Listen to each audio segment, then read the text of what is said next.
You only have to walk through the streets of Cusco, Peru to see that something's wrong with what conventional archaeologists are telling us. Now what you're looking at here is Inca period construction. We can tell that because the Inca had bronze chisels and stone hammers. You can imagine that they could have done this kind of stone shaping using those tools. Now, less than 10 feet from that last shot I just took is this. And this is what is called the Coricancha. What you can tell is that this workmanship is far more refined than what we just saw. Now, the tightness of the fit of the stones at the Coricancha are so profound, as witnessed here, that in some places you can't fit a human hair in between these stones. And this wall is 38 inches thick, and it's perfect from the outside to the inside and throughout. Seamless. Now, how could that have been achieved with bronze chisels and stone hammers? The answer, of course, is that it could not have been. So the question is, how old is this wall, and who built it? Another thing you'll notice is the amazing glow that happens on the surfaces, or the contact surfaces, at the Coricancha. Well, some people are going to say, well, that's because people have been rubbing their fingers along the lines for hundreds of years, but that's nonsensical. It's only in the horizontal, not in the vertical. And so here we have a different form of construction again. This could very well be Inca. It's quite small stones, reasonably close fitting together, and above that, the Spanish style of construction. The thing is, if the Inca did appear in Cusco and found an abandoned city built by people of higher levels of technology, then they naturally, being very aesthetic people, would have tried to build their structures to in some way match that of the predecessors. And we see a lot of evidence of that.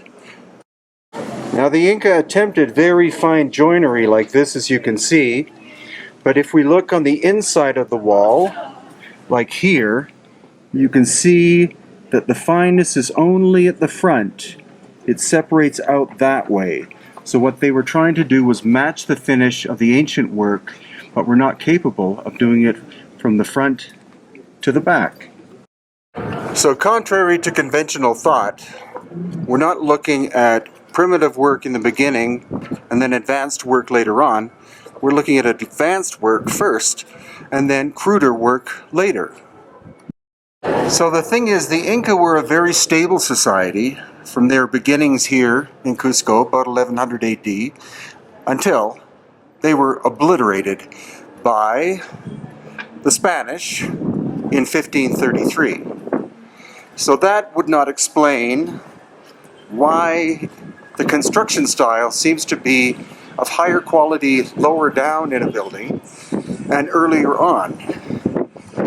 Unless we're looking at the idea, possibly the fact, that a superior culture, technologically, existed in Cusco prior to the time of the Inca, and then the Inca built on top of those incredible constructions. And this is one of the most astonishing of all constructions in Peru. It's right in the city of Cusco, and you can see it's polygonal.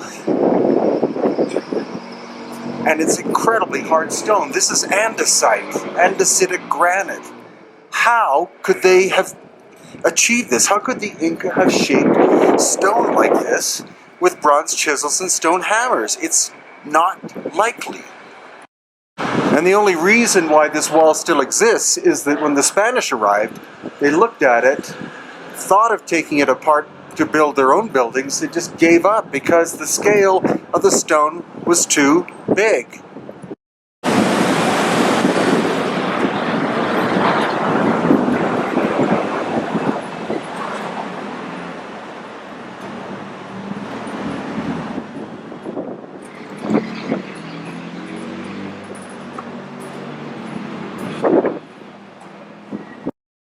And actually this one corner tells the whole story. What you're looking at here is you're looking at Spanish adobe over top of Spanish foundation. And then behind me, here, you're looking at Inca work. And now, right in the same vicinity, we have this, which is megalithic.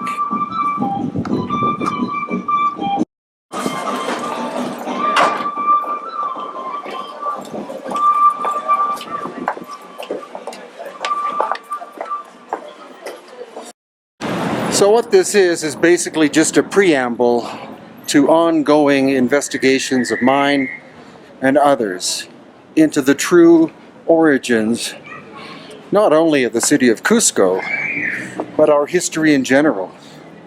I and many others do not believe that civilization simply goes back 5,000 or 6,000 years, but several thousand years before that.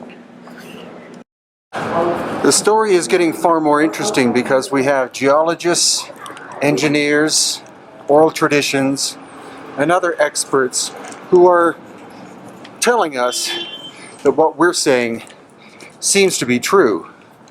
That Cusco, for example, is not a city that was started by the Inca. It was a city expanded by the Inca.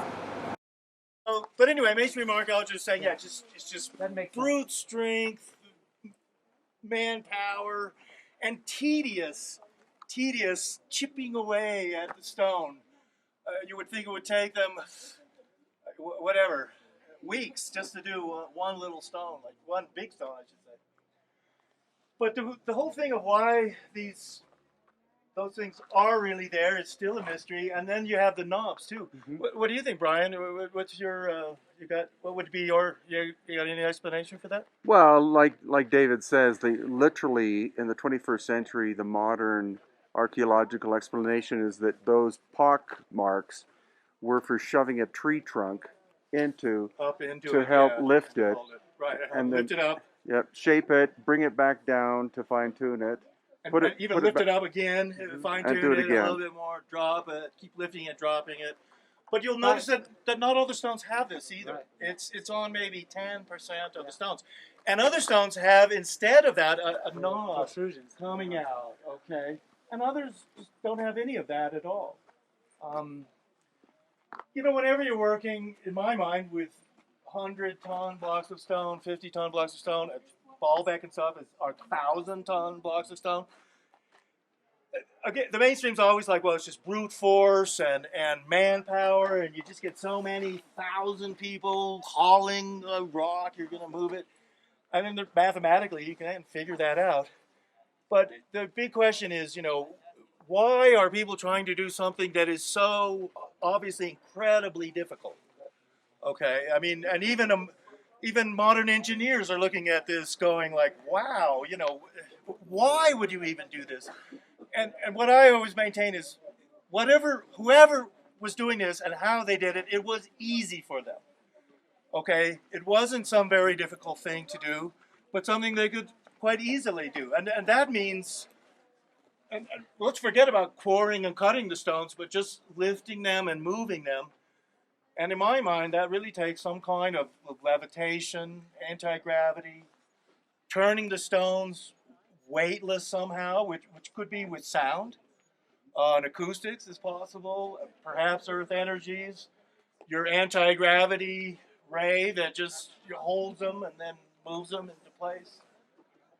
Another way, here's how a modern construction company would do it. I imagine, it would build giant cranes, like in a dockyard or something, and those cranes would lift the stones up, drop them down. But how do you retrieve your cable that you were holding the stone? Well, yeah, no, I mean, I don't think it was done that way. No, I mean, it's in my mind, it's some form of levitation, anti-gravity, of making these stones weightless. And rather than it being done by so many thousands of people huffing and puffing and pulling, just a few people could have done this, in theory. I mean, but of course, modern archaeologists, I mean, they just can't perceive that or fathom that anybody could have ever done that. So, I mean, it does remain a mystery, but the mainstream archaeologists will, I mean, they're like, well, it's, they wanted to do it and they made a big effort and they did it. Stand there as well. Like this whole rock. But that is just brilliant up here. I just love that. So would this be a limestone then? Or is it? You'd have to do tests with some hydrochloric acid to see. It looks like mudstones, broken up mudstone fragments. It would seem to be many, many thousands of years old. Well, once again, the mainstream archaeologists saying that, the Incas were doing this just 100 years or so for the Spanish got here. Yeah, right. So. But also, if you notice, it looks like this stone and that stone may have been attached in the distant past, as well as the one to the left, and that the cutting would have been done before the break. All these breaks. A break, that's right, and that maybe this is a stone that broke and then fell down or something. Maybe they're upside down. But it kind of seems like that it had broken and been flipped over. Although sort of that wall is pretty straight, and this one too. It's baffling, and no one can really figure this out. No. Then you have what looks like stairs. Yeah, the upside down staircase. Staircase, yeah. So it could just be upside down. So it is possible that all the cutting was done, and then later there was a major cataclysm. But how many thousands of years ago? There must have been some, because otherwise why are you spending the time and energy doing Well, and once again, is it so difficult and time consuming for them to do this? And why?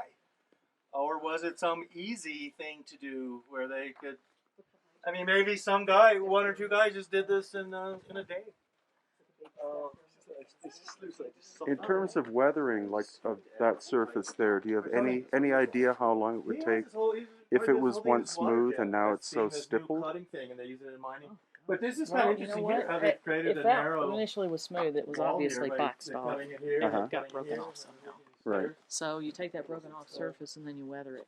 Yeah, but how long do you think the weathering would have taken to create a surface like that? Hundreds of years or thousands? Think of a tombstone. Oh, okay. It doesn't really last that long. Yeah. Yeah.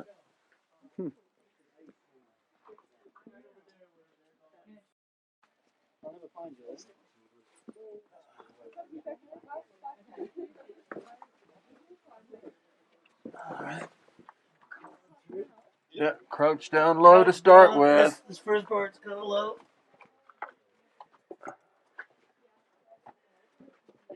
Whoops. Keep your head down.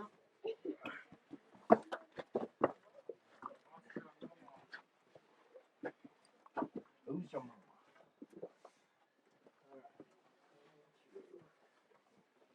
Yes. All right, let's try and see if this thing works.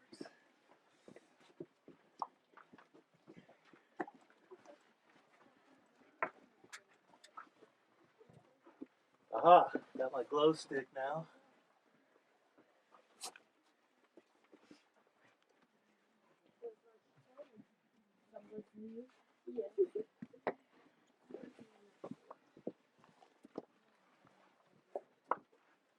Watch it there, Hugh. Yeah, watch your feet too. They're a little bit sticking up and stuff. All right, here, let's go ahead and pass this thing back. Okay. There's a glow stick. Thank you.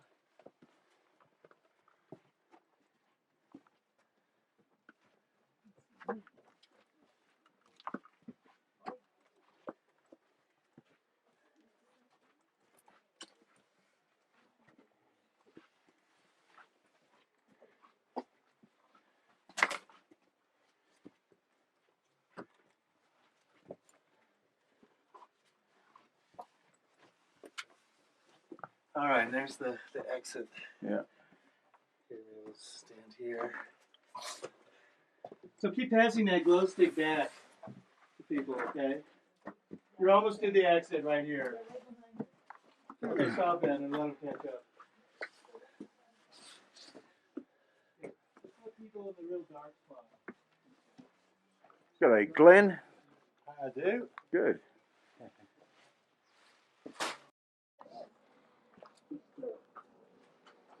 So a lot of these weird cutout areas here. And the cave we were in was probably natural, but was enhanced. Much like this one, another one we're going to go through.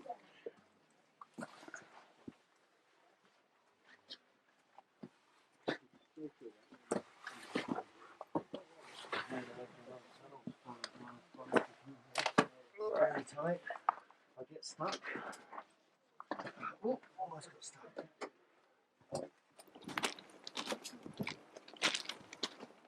Right, there you go.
But they can't stop us.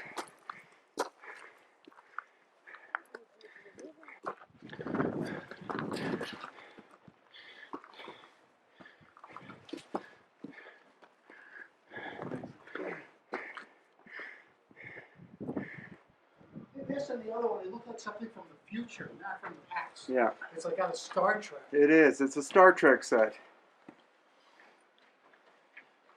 I've seen that before. Man.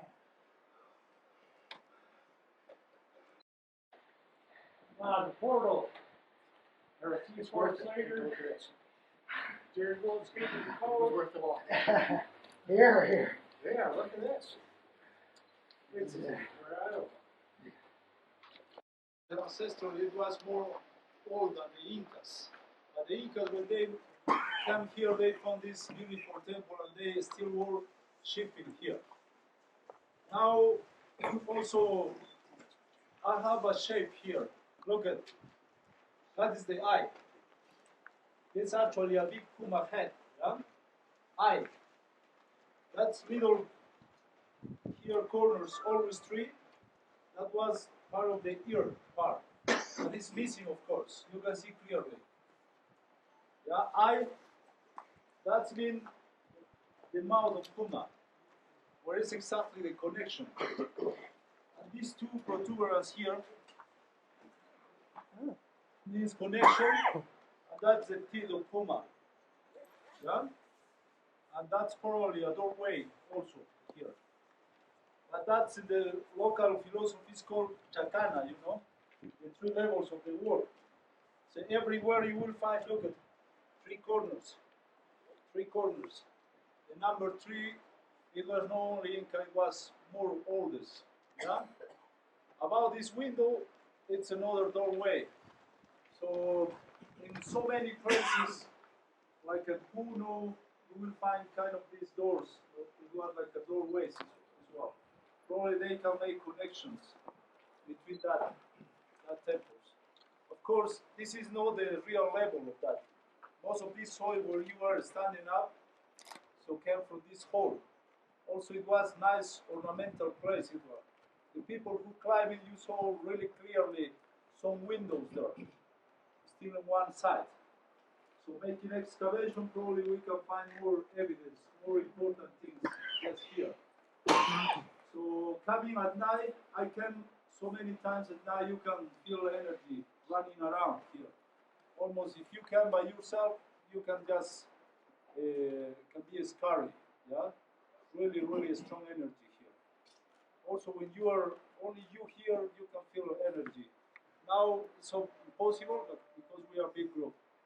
But also look at, yeah? It's pointing to Cusco also here. Cusco is in the south part. So all this mountain, so I see a face in front. Can you see the big hole Uh-huh. in front? That is one of the eye. Yeah, the right eye. The left side is almost disappearing. The mantra is almost covering, and you can see the big nose checking us. Look at it, Uh-huh. checking here. And kind of arm is face. coming out from the mountain also. See? So focus on this hole, yeah? That's one of the eye. Okay, here we have the horizontal dimension, which is almost exactly 4 feet. So could we have this one now, please? No, the vertical. To get the proportion on the, yeah, up, yeah, where that is. Perfect. Okay, so now we have the vertical, which is 59 3/4 inches. And then could you also do these two as well, please? Same thing, horizontal then vertical.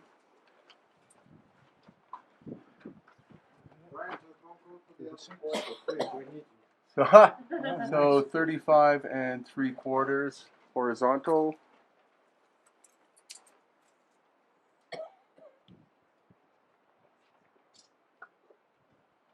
$51 5/8.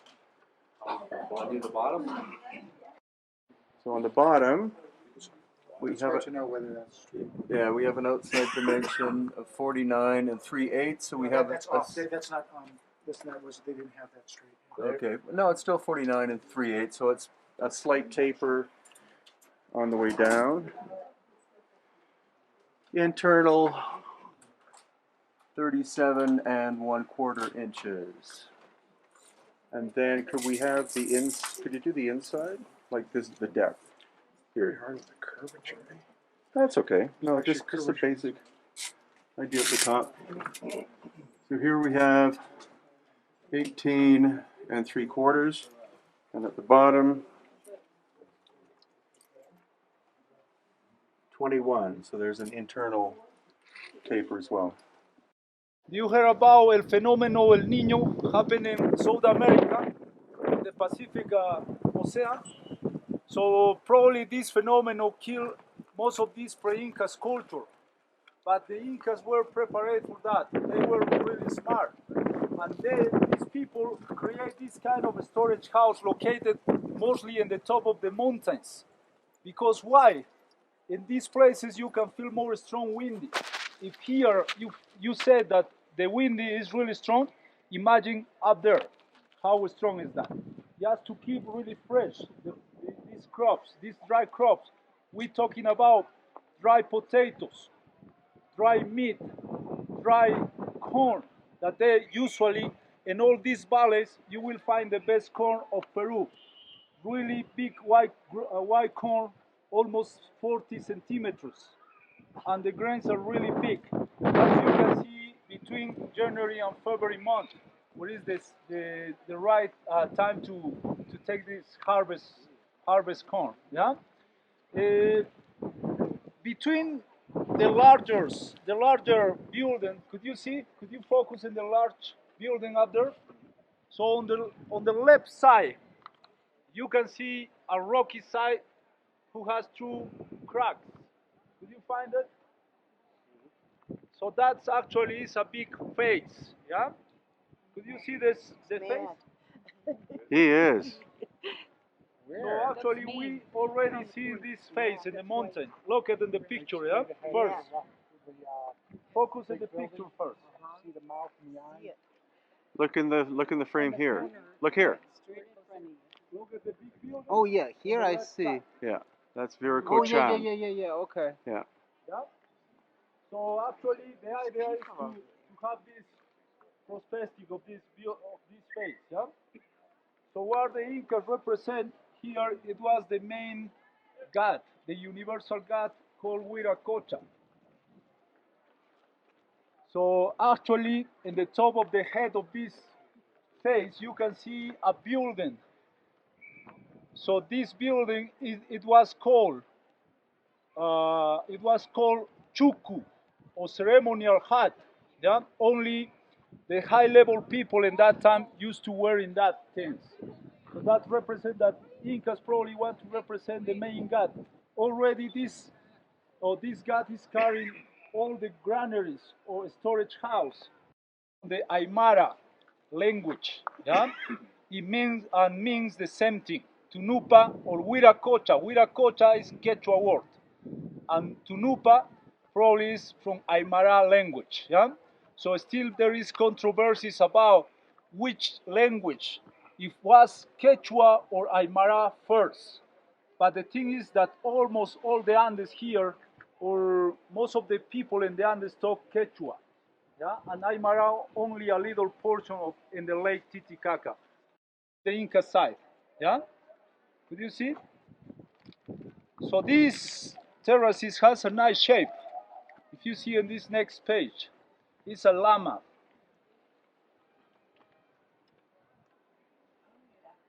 So if you climbing this mountain, you can see all the where we are now here has all this profile, yeah, all this shape. So the llama, like for example, there is another place called Pisac in the Secret Valley, and look at the shape of that.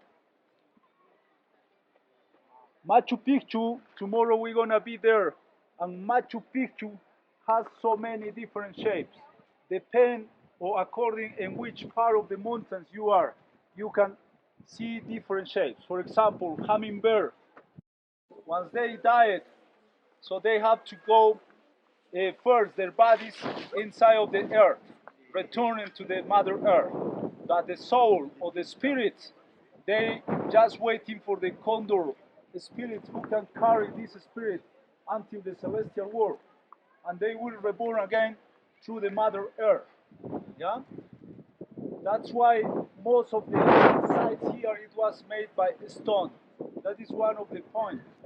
They took a lot of time probably to make these buildings only by stones. Why? Because they don't care about the time. Yeah? Because they believe in the reincarnation. If they died, they will return again and they will use the same buildings as their houses as well. That's why sometimes I heard that, and I proved that when I go some unexplored places in the mountains here, some urban sectors. We don't know exactly from which time they are. So when you go inside, you can see a normal living room there, a normal house, probably for one family. But always there is a mummy inside, or rest of the bones. What does mean that? Sometimes these ancient people used to live close to their dead people. They make a little altar inside of their houses, and they always worship these people, waiting to return again, yeah, to this life. We're climbing up to the Temple of the Sun at Ollantaytambo, outside of Cusco in Peru. And here we'll find clear evidence that a very ancient culture, much earlier than the Inca, were here. And they were megalithic builders. They were able to work and move stone up to possibly in excess of 60 tons in weight. And I will show you also where the quarry is, because the quarry is not that close to here. It's actually on the side of another mountain. So the Inca built what you're looking at, but where we're going, up there, they did not, exactly. The question is, who were the ancient builders who did the construction prior to the time of the Inca? So we're going to look at 3 different time periods, 3 different construction techniques. This is fine Inca work. The stairway is Inca. But now we move into finer work. So the theory is that we used this probably, it was like little protuberance just to help to carry that. They put it kind of ramps here, and they can carry it on just to put it where is the right place. The other thing is that probably the Incas leave that representing as a breast of Mother Earth. Yeah. The other point, the other theory said that probably this is that's produced shape when the sun hit really strong here. So as you know, the material when the sun hit really strong, the material changes or grow a little bit, change the perform. You understand that? Perform. So to don't happen that, so the Incas they leave that things because all the heat of the sun, when the heat inside of this stone, can go out really easy, and the material can change. Otherwise, we can see the walls is quite open. But about these opens, this happened for earthquake, and probably the Spanish when they came here, as at the stones that we saw down there in the base part, there is a lot of big stones there, just everywhere. So we're part of these walls one time, yeah.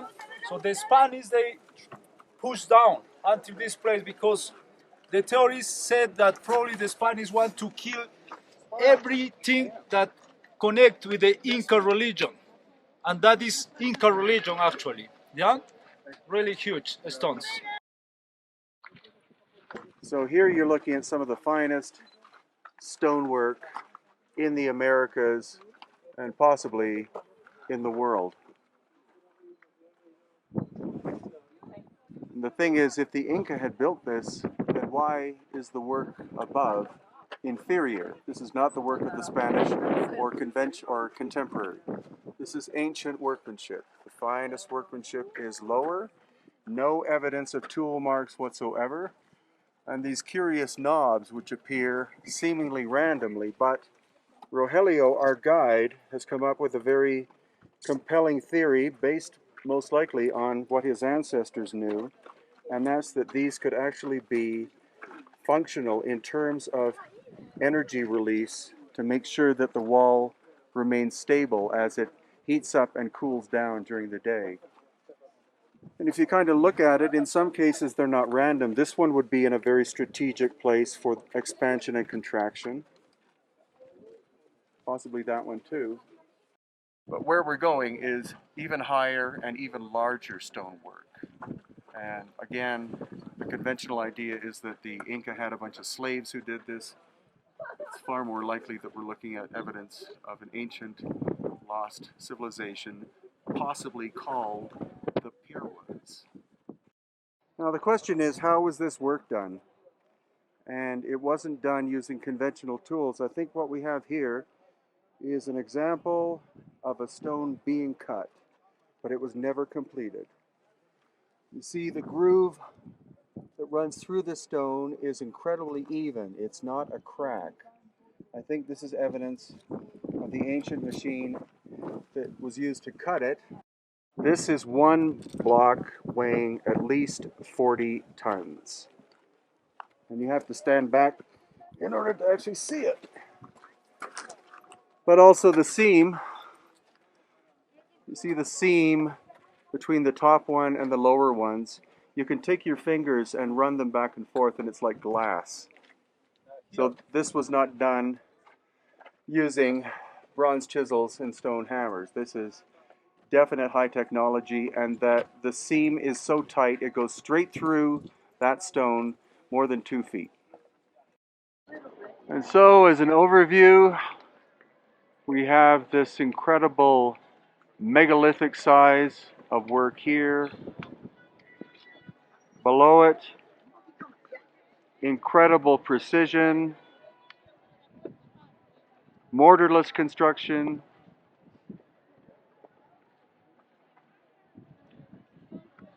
And then we have what is known for sure as Inca work.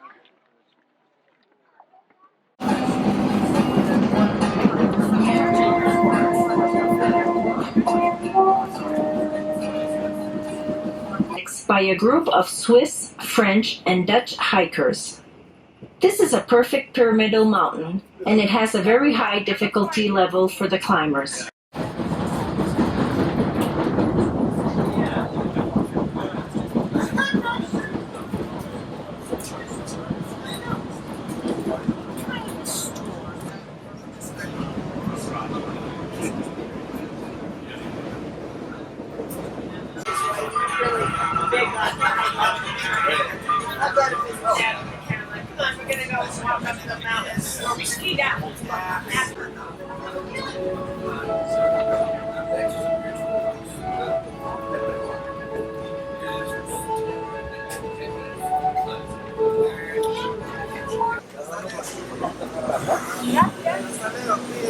Gracias. Yet another trip to Machu Picchu in Peru.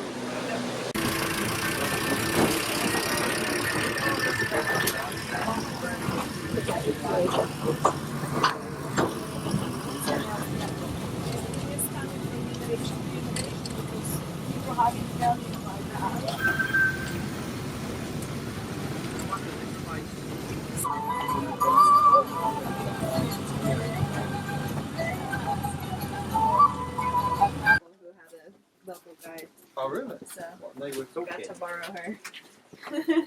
Yeah, it was just the four of us in our seats.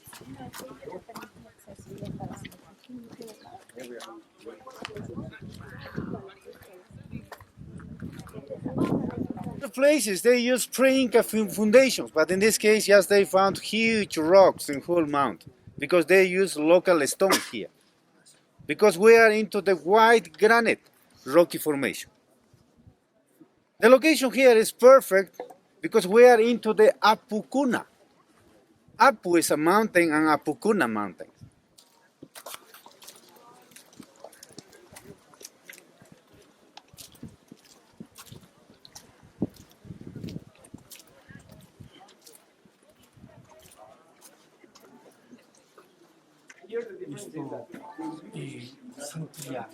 São sobrenomes lá da cidade. Então isso prova que este lugar sempre foi visitado por pessoas superpensas. This is the beautiful cave. This is the temple of the Pachamama, the temple of the Mother Earth, because inside are some trapezoidal niches because they keep some human bodies inside always in the fetal position. But the process of mummification, yes, was for the very important people. Local priests, the local government, because the regular people, they put in the regular cemeteries, but in the same position, in the fetal position. The temple of the sun. Look at from here, much better.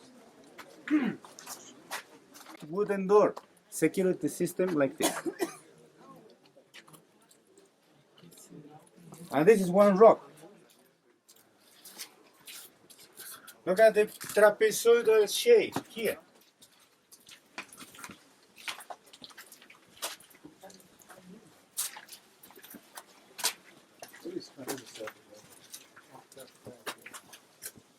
This is part of the Temple of the Sun. Good quality architecture. One person in every window. We are now in the Inca Palace, King's house.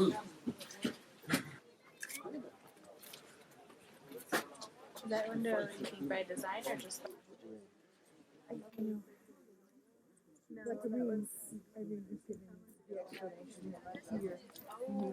I'd already been living there.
Now look here, because look at two round stones with water, they use like a mirror for astronomical observations.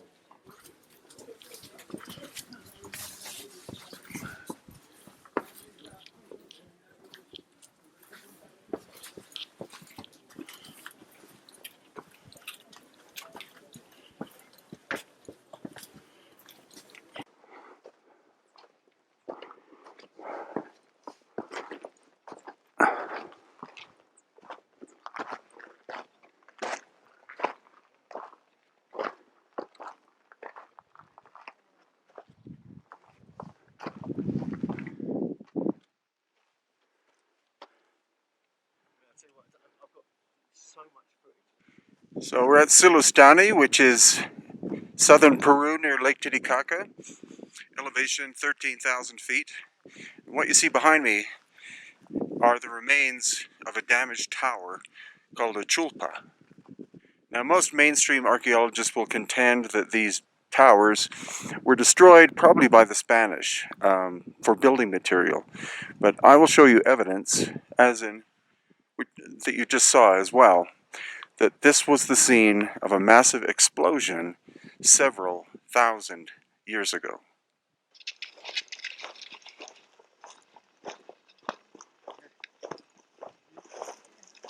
So what you can see from the tower that I just showed you is that half of it's gone. If it was being taken apart for building material, it's more likely that they would have taken it apart more evenly than that. But what I'm contending is that there was a massive explosion that happened, causing the westward sides of all of the chulpas to be literally blown apart. The large square one that you saw in the beginning of the video, some of the stones from there are several hundred feet away. Who would take a giant stone of many tons down and then roll it away in that direction? So look at the possible theory that what this was not a tomb originally for some ruler, but it was an acoustic generator. If you look at the shape, it flares out from the bottom to the top, which doesn't make good building sense, but the interior, there is an entrance, and the interior is beehive shape. The stone in the core is called andesite or diorite, which is very hard. And then it's quite densely packed in there with white clay, which is from another area. It's not from this location. So if you had a tone or a sound on the inside, that sound could have been enhanced by the denseness of the diorite rock, with to some degree the clay acting as insulation. Then you have an empty or hollow layer, and the structure is surrounded by basalt, a different stone, not as dense, and those divots you see in it could, again, have possibly enhanced sound. But for what reason?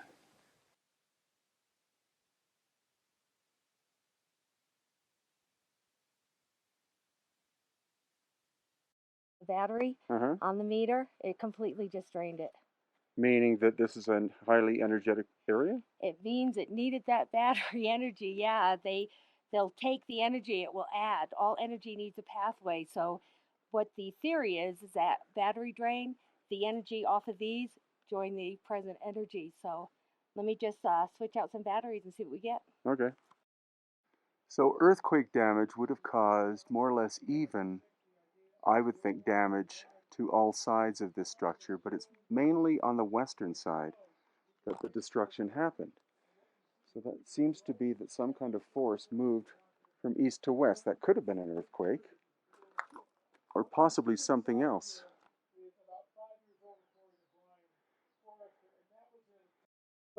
Okay, yes you do. Okay, we're going to go inside. Now this opening faces east, and each one of the openings in these towers faces east. Could be for the rising of the sun, or it could be that the energy is running in that direction.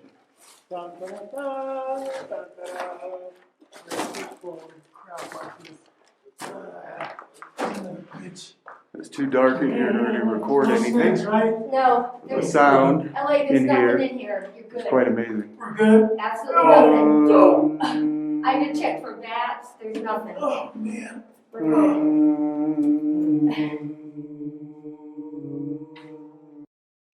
And we're hypothesizing here. But when it was functional, what did it do? I mean, how did it work? Did it resonate sound? It's certainly an enigma, and you can see it goes up and up and up. There's nothing here but a dirt floor. We really have no idea how it functioned. We only know this, and no one can take this away from us, that whoever built this were master builders.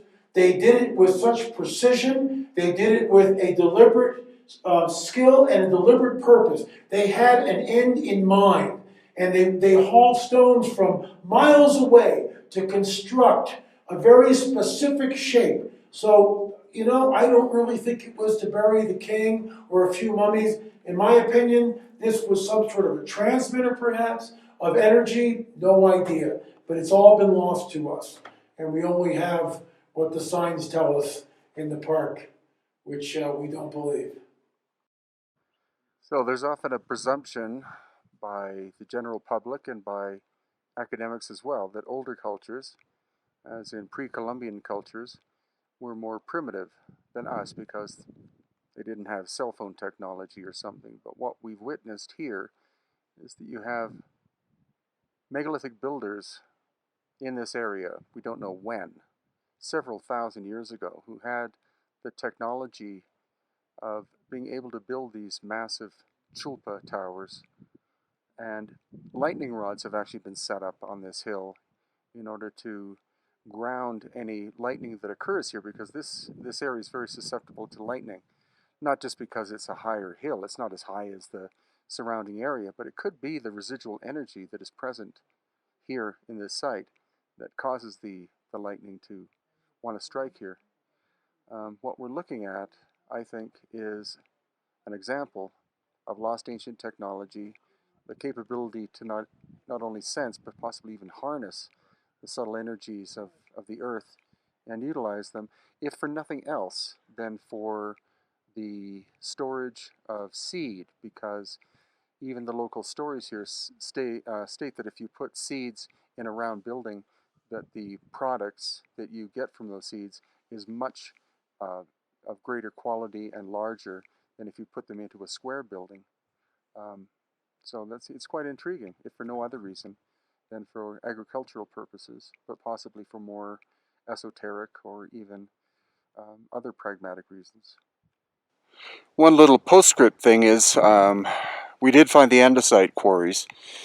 There are several here in this plateau area at Sillustani. And that, of course, was the material put in the core, quite smallish stones. But the huge megalithic blocks, which are made of basalt, there are no basalt quarries on this peninsula. So the question is, how far away did those basalt blocks, some weighing at least 20 tons, have to be cut, moved, and put into place?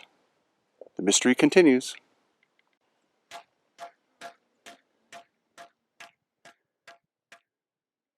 I hope you noticed that when I hit the stone, or did, it made a tone.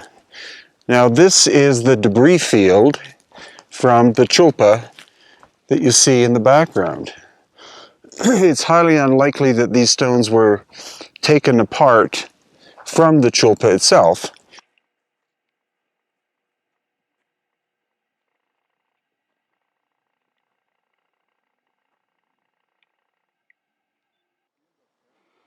Today we are at Puma Punku, in the Altiplano of Bolivia, once again. And the focus of this video is going to be on possibilities of catastrophic damage happening to this site in the very distant past. We're talking more than 12,000 years ago. It's likely that a lot of the damage to the site was done by an ancient cataclysm that came from Lake Titicaca, which is over on my left, and buried this site in a wall or a cascade of mud. And we're also going to be using Tesla meters in order to measure the andesite stone for possible magnetic anomalies.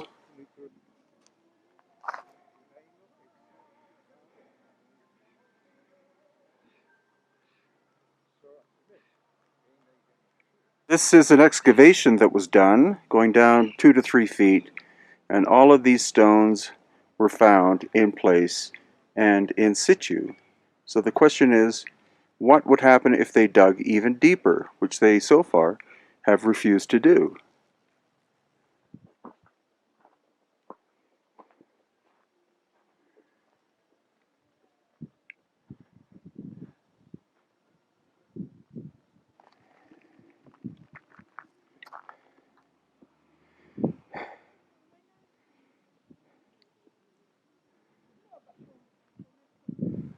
Mi amor, 1 second, I'm gonna take one. Kenneth? That's okay with Brian? Acá, párate, Kenneth. Siéntate. We're gonna go and explain a little bit. Just take the pictures. Sí. Esto está volviéndose loco en diferentes. Hay lugares que no se mueve nada y no. Está así. Es que tiene que ser así. Sí, sí. Les quiero una foto con Brian. No tenemos aquí ni una. Yeah.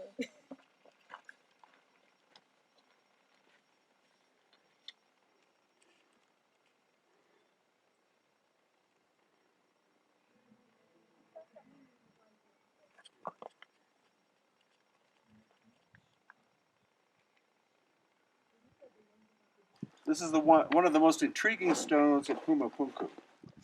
And I'll film the actual stone afterwards. But what we're reading here, this is the base micro Tesla reading of 23 or 24. As I go in close to the stone, 27, 30, 39, so not much difference. Then it drops down to 17. As I turn the corner, 50, 65, and as I pass by the vertical cut, it's at 100. And then as I pass by that vertical slit, it immediately drops down to base. So this particular spot here is especially magnetic in alignment with the groove.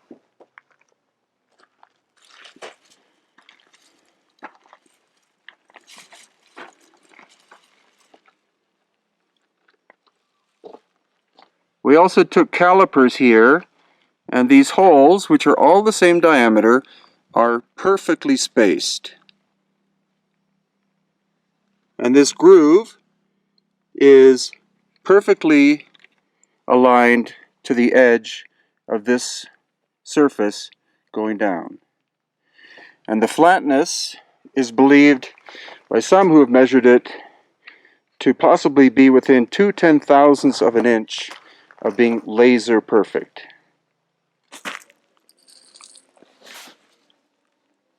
And back. If you take a look at the magnetic needle, it stays horizontal and level here. But then when you bring it over to this point here, the magnetic field is so strong that it's causing the needle to dip, and there's an angulation of that needle. So it just kind of gives you some information about the magnetic field that's being generated by this stone.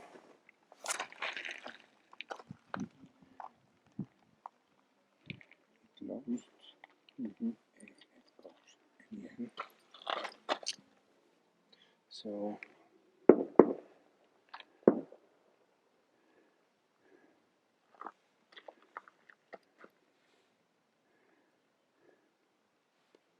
the magnetic field in this one is different. Okay, here's another weird thought.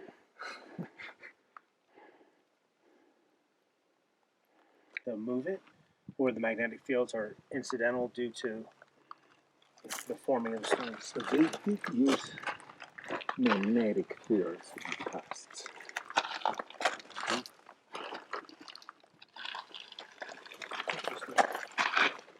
So many more questions now. You know?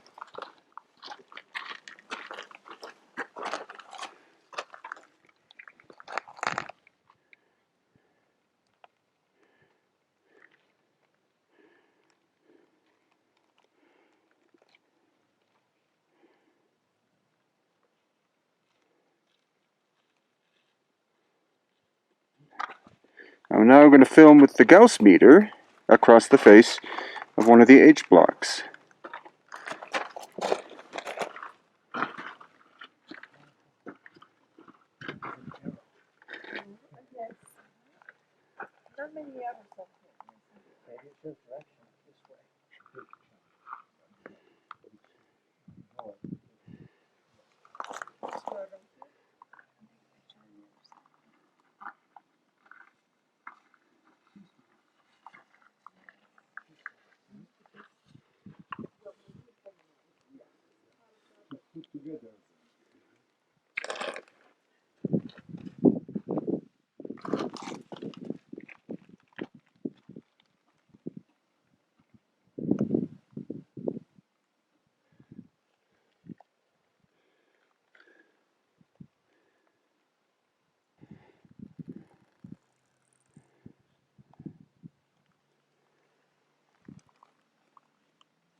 All right. It's easy. Get in the Google on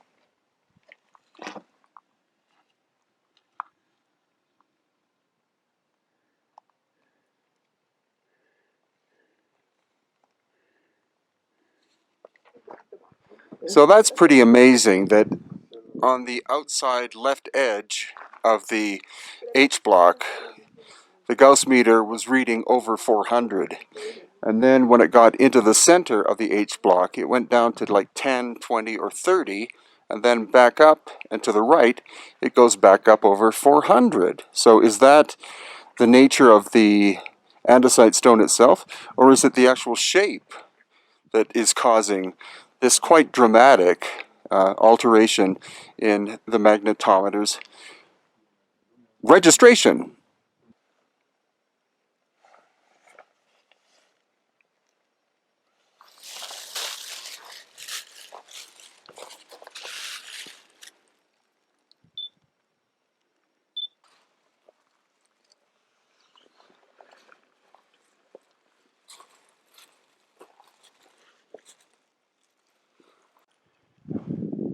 So as you can see, we're measuring major magnetic anomalies at Puma Punku this time, because we're focusing on that, and also the catastrophic damage.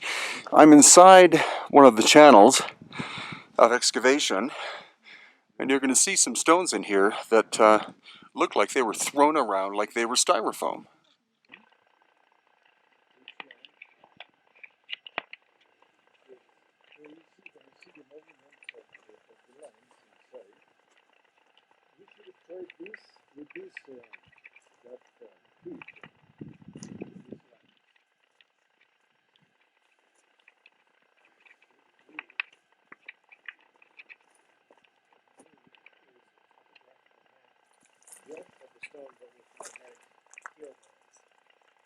It's so beautiful.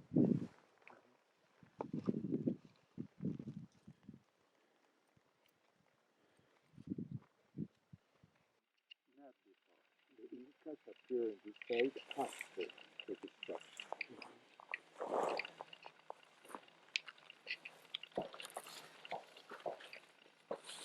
How do they move? How do they move? Color in the same stone. The kind of earthquake that drained Lake Titicaca Comes. Yeah.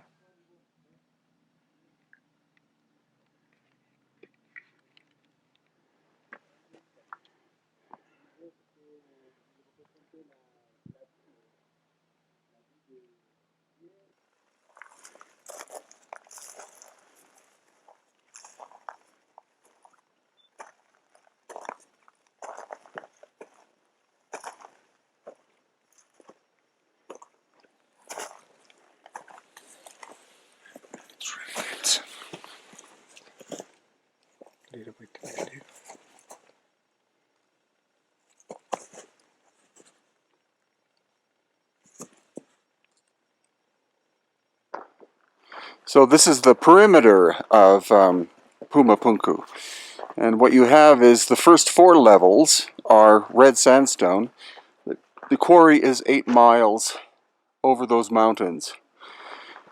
And the red sandstone does not react to the Tesla meter.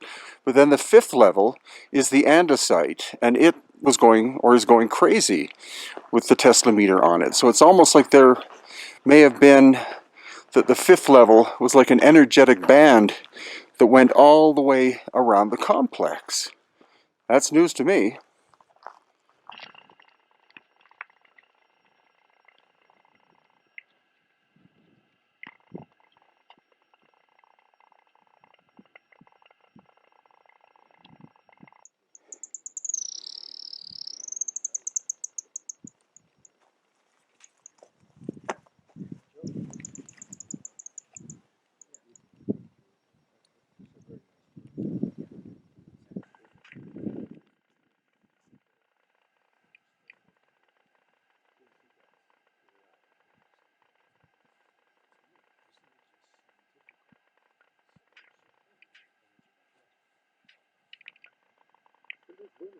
porque otros no te dejan hacer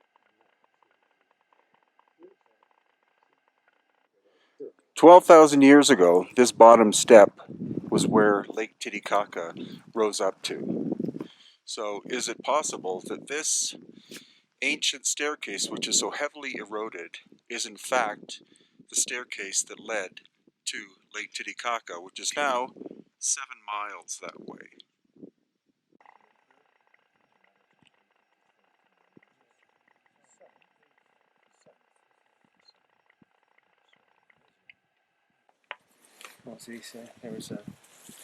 'There's a video of this museum, and it was the security video. And there were some Japanese or Chinese tourists, and they were looking at these old clocks, and it said, "Do not touch."